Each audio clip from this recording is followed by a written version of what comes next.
ГСП онлайн. Городские новости сейчас.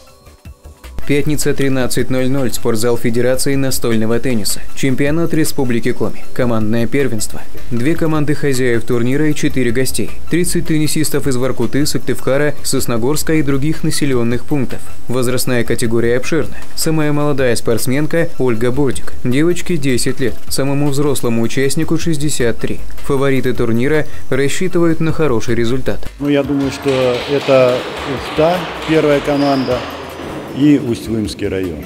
Там играет мастер спорта по настольному теннису Апанасенко. Как рассказывает главный судья, он возлагает большие надежды на своего воспитанника Максима Мартишева. В 20 лет он действующий мастер спорта. Кроме командного первенства, спортсмен будет участвовать в личном и смешанном. Игры пройдут с 6 по 8 ноября.